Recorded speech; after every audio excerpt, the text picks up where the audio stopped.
Ми дружимо, причому це така велика таємниця. Казали, що наче як він водій чийсь, бо на автобусі під'їжджав Мерседес такий новенький.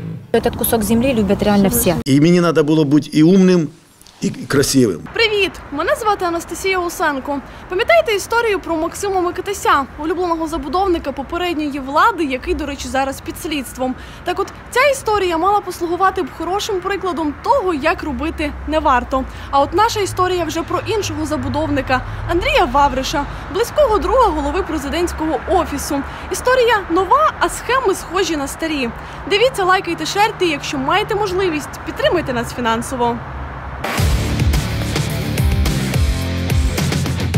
Здорово! Це «Наші гроші». Я Денис Бігус. І сьогодні в нас міцний коктейль із дружби, політики, бізнесу, незаконного будівництва, підставних осіб, голови Офісу Президента, відомого київського забудовника і підробки документів.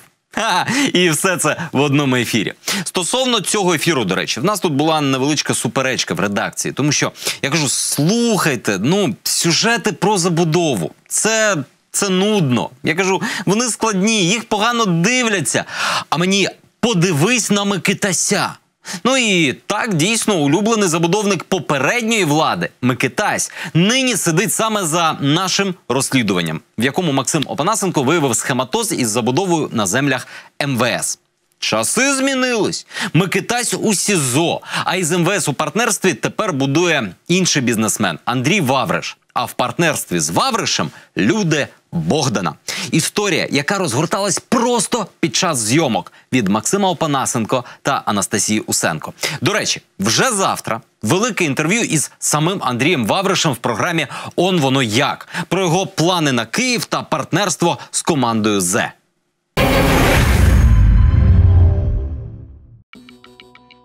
Ранок. Селище Козин. Житловий масив «Краєвид». Саме тут розташований маєток глави президентського офісу Андрія Богдана. За шлагбауму виїжджає чорний мікроавтобус «Мерседес». Одразу за ним теж «Мерседес», але вже джип.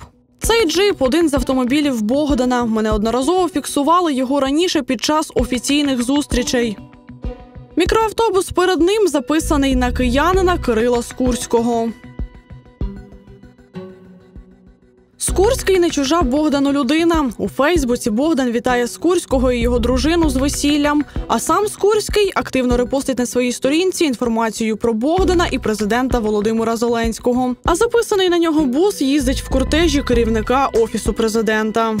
Нерухомості поруч з Богданом Скурський не має. Він мешкає у звичайній квартирі у Святошинському районі Києва. Ось тут.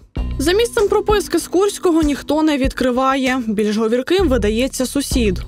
Його я бачив, скажімо, там 1,5 тижня, може, назад.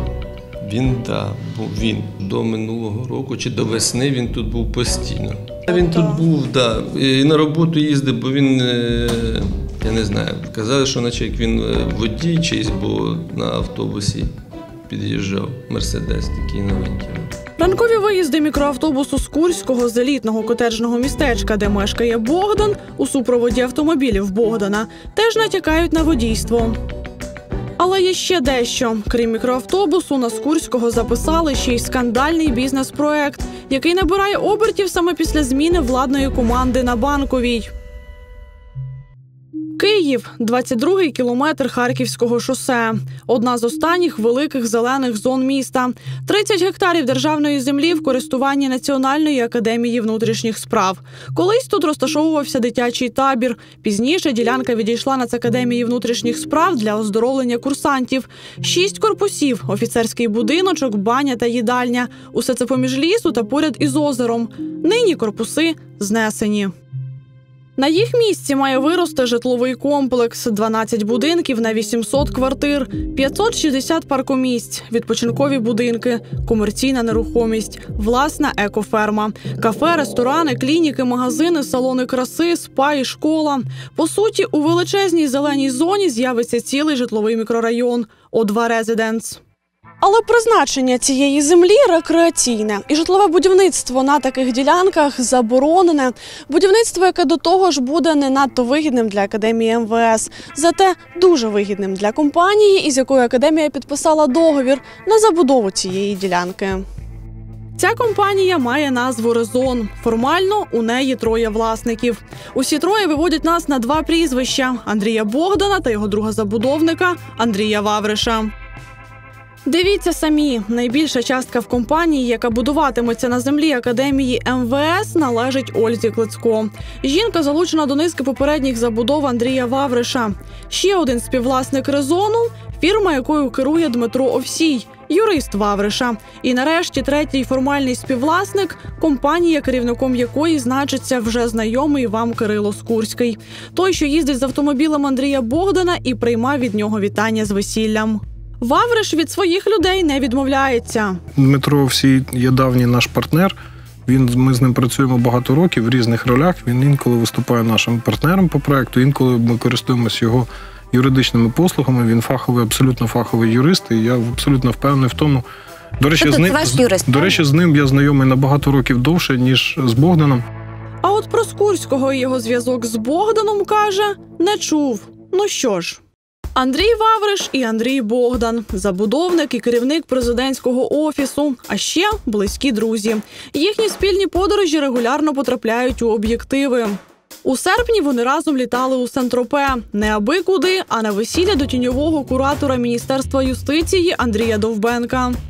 У жовтні друзів помітили разом в аеропорту турецької Анкари. Звідси вони зі своїми половинками погнали у мальовничу Каппадокію. Ми дружимо, причому це така велика таємниця, яку наче щось нове, раз за разом хтось підіймає, як кролик з шляпи фокусника, і знову давайте про це поговоримо.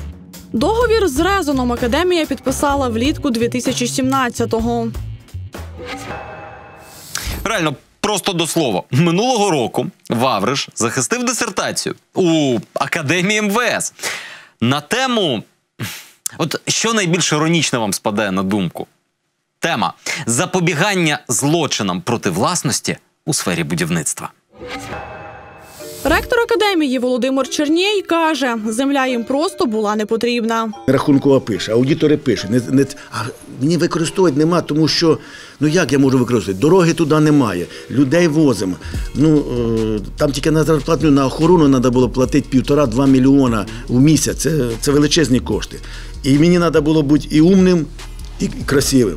Але протягом року від підписання договору нічого не відбувалося. А влітку 2018-го на сайті компанії Вавриша Сага Девелопмент з'явився анонс нового житлового комплексу О2 Резиденс.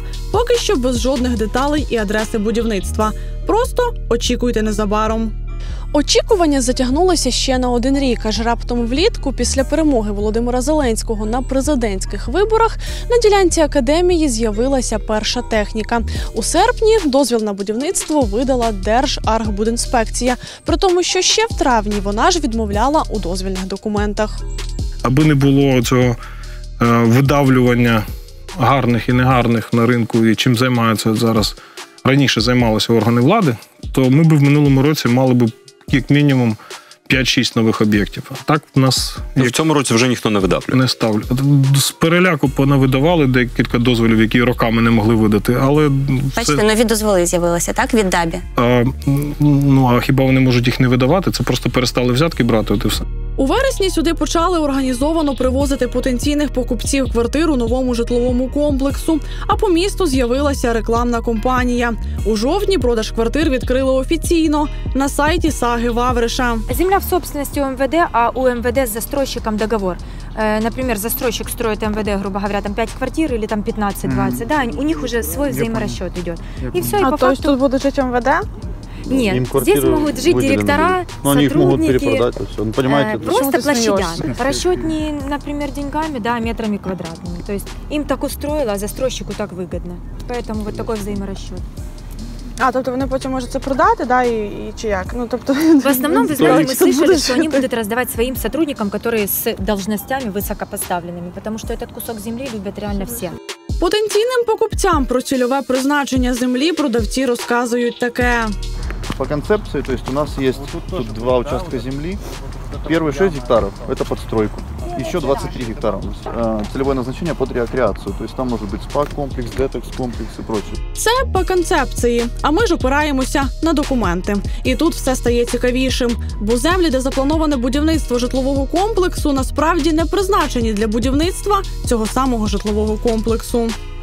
У 1997 році Київська міська державна адміністрація оформила право користування цими майже 30 гектарами за тоді ще Інститутом внутрішніх справ. Уся ця ділянка мала використовуватися для обслуговування і експлуатації бази відпочинку і оздоровлення курсантів, простіше кажучи, для рекреаційних цілей.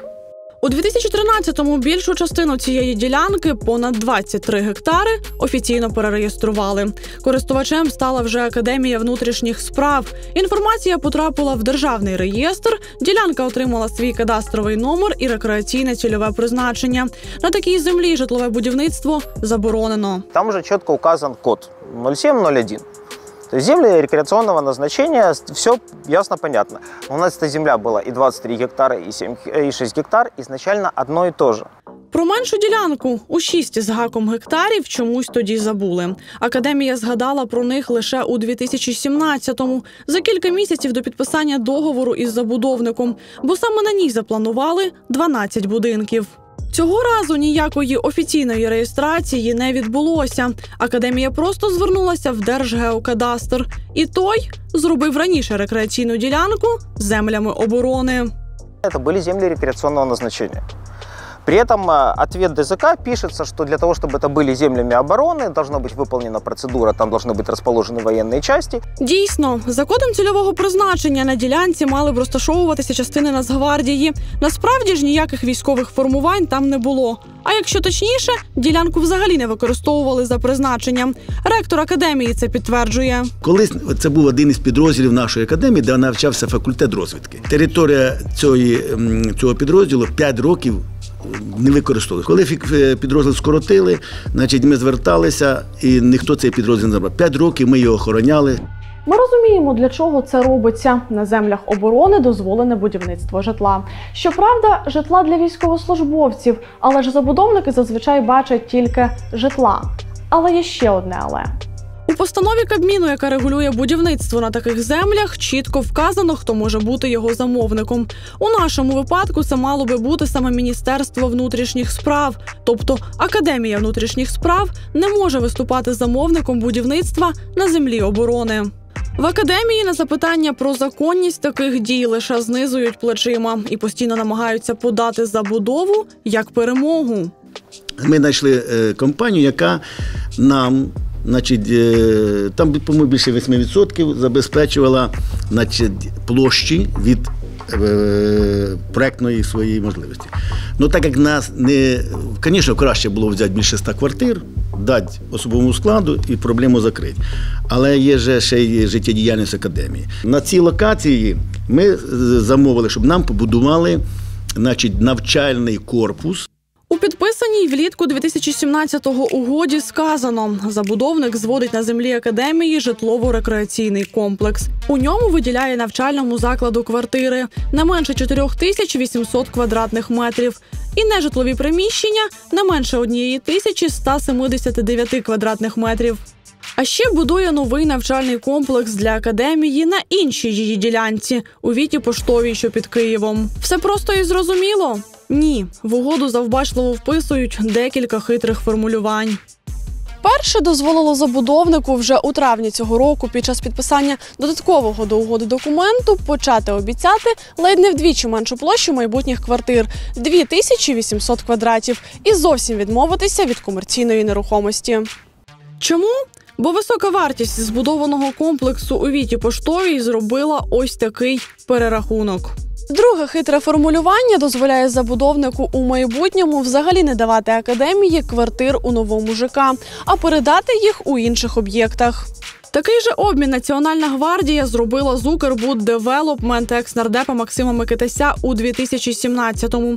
Тоді квартири в елітному районі Києва перетворилися на вдвічі дешевші апартаменти на околиці.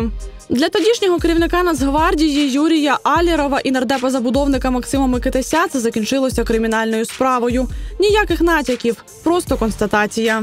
Заради справедливості обіцяний корпус у Віті Поштовій забудовник майже звів. Щоправда, дозвіл на це будівництво за дивним збігом обставин Держархбудінспекція видала 13 вересня. У той день, коли ми надіслали перший запит щодо будівництва житлового комплексу на землі академії. Сам Андрій Вавриш каже, будувати корпус почали раніше, просто без дозволу. Перше, ми маємо можливість, є об'єкти різної технології будівництва, але він збірно-розбірний, він з монолітокаркасної конструкції зроблений. Це перше. Друге, ми ж можемо робити якісь речі на власний ризик, очікуючи проектну документацію. Ректор академії це підтверджує. Чесно, от коли вони там десь дозволи, говорять, ребята, ви мені будуєте, а це їхня компетенція, вони повинні цим займатися. Да, вони повинні цим займатися. Але вони ми контролюємо, щоб у нас виконувалися наші умови. Щодо зменшення кількості квартир у договорі, сторони теж однозначні. Кажуть, так, це було прописано у документі, так, корпус звали, квадратні метри житла відкоригували. Андрій Вавриш ще й додає, цим будівництвом взагалі пішли на зустріч академії. А ми на 6 побудували новий корпус, ще даємо якусь там 1000 зверху десь метрів додатково. Ми навпаки, причому робимо це не потім по результатам будівництва, а будуємо корпус вперед. Щоправда, у якийсь момент в академії дають слабину і визнають, намахати їх таки намагалися. Хоча на ринку цього, ви знаєте, що за будівництво дуже багато і мошенників, і ті, що...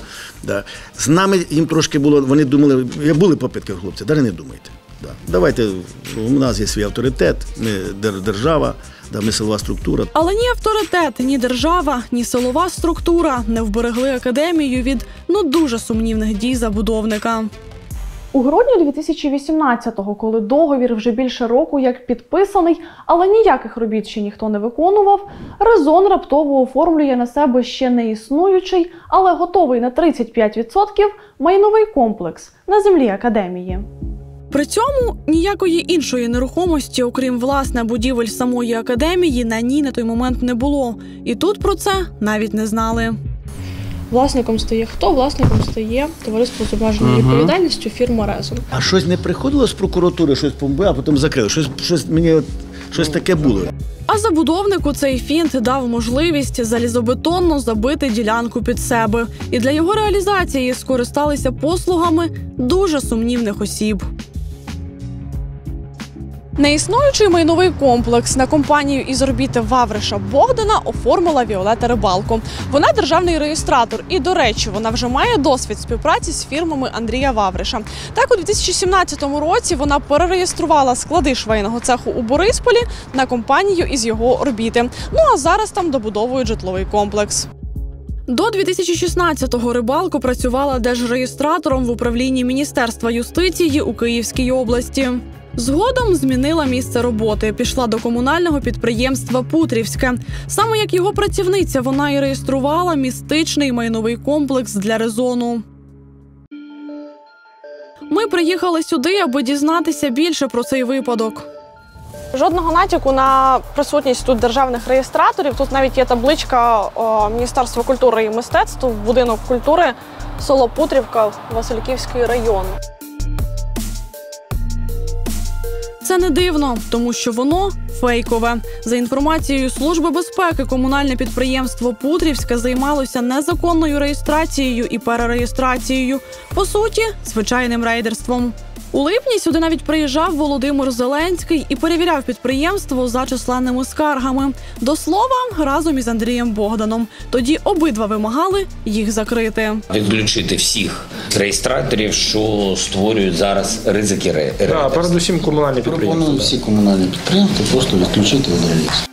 Дуже іронічно, що підприємство, яке приїхав закривати Богдан, зробило таку послугу для компанії з орбіти самого Богдана і його друга-забудовника. Який між тим каже, що ні Путрівське, ні Рибалко не знає. Вавриш каже, просто працюють з тими, з ким простіше. Коли ви будете вводити в експлуатацію ті чи інші об'єкти, ви будете шукати можливість їх зареєструвати, створити в реєстрі реєстраційну дію. І одні вам голову морочать, і це ви робите 358 кругів аду. А хтось вам голову морочить менше, і він допомагає вам сформувати пакети документів, ще щось. І ось, доки ми готуємо цей матеріал до ефіру, у реєстрі просто онлайн підчистили інформацію. Ще 7 жовтня у Держреєстрі були дані про такий загадковий, збудований на 35% майновий комплекс на території Академії МВС, власником якого значилась вже знайома, ось ми її озвучили, фірма «Резон» людей Вавриша і Богдана. Потім ми записали інтерв'ю з Андрієм Вавришем, те саме, яке завтра опублікуємо, підпишись на наш YouTube, і в якому Вавриш досить чесно пояснив, що ця зареєстрована офіційна недобудова – це просто купа будматеріалів. Будівельні матеріали і слово «комплекс» – це надто велика річ. Якщо є якийсь менеджер проєкту, який вважає, що після того, як ми викупили певну кількість будівельних матеріалів, це незавершенка, що варто її хоч зареєструвати за нами, щоб її потім, як мінімум, ніхто не сказав, хто ви такі, йдіть звідси подалі, то він міг просто для себе убезпечитися, для того, щоб його просто принаймні потім не вкрали і про нього не забули. І не треба це одне з іншим путати. Після цього інтерв'ю на наступний же робочий день інформація про реєстрацію будматеріалів як недобудованого майнового комплексу з реєстру зникає. А тепер вишенька на торті. Навіть 2. Містобудівні обмеження – документ, що, по суті, дає старт кожному новому будівництву, Академія отримала від КМДА ще в серпні 2015-го. В конце июля заходит заявка на выдачу градостроительных условий ограничений. Заходит не от кого-нибудь, а от Нацакадемии внутренних дел. В данном случае расписался тогдашний главный архитектор Киева Целовальник. Он сам не готовит градостроительные условия ограничений. И готовит службе градостроительного кадастра, которую возглавлял непосредственно Андрій Вавриш. Якраз в той період Вавриш допрацьовував останні дні в мерії, звідки мер Віталій Кличко звільнив його, як він сам потім пояснював, за корупцію. І найвірогідніше, саме Вавриш готував документ, який у результаті дав старт забудові Вавриша. Друга вишенька – 2 з 3 власників фірми «Резон» просто не існує. Ми чесно шукали ці товариства – Ельбрус і Еверест. Ельбрус офіційно прописаний ось тут. Юридична адреса акціонерного товариства «Ельбрус» розташована от в цьому будинку, але насправді фактично такого акціонерного товариства тут немає. А Еверест взагалі зареєстрований у бібліотеці. Нема ні Ельбруса, ні Еверест, ні Гімалаїв. Екс-нардеп Максим Микитась, якого нині судять за оборудки з квартирами Нацгвардії, теж був улюбленим забудовником попередньої влади і теж розвинув свій будівельний бізнес за рахунок співпраці з силовиками, а точніше з їхніми земельними ділянками, за що, власне, і поплатився. Додати сюди мутки з цільовим призначенням суто рекреаційної землі, чорних реєстраторів, коригування в бік зменшення площ обіцяного Академії житла, і вже звучить дзвіночок. Тривожний дзвіночок. Втретє вам нагадаю, подивіться завтра інтерв'ю з Андрієм Вавришем. Для цього, особливо якщо ви дивитесь це в телевізорі, вам треба зайти в інтернет і знайти наш YouTube-канал і підписатись на нього. Ну і на соцмережі підпишіться теж. Побачимось за тиждень з новими пригодами нової команди.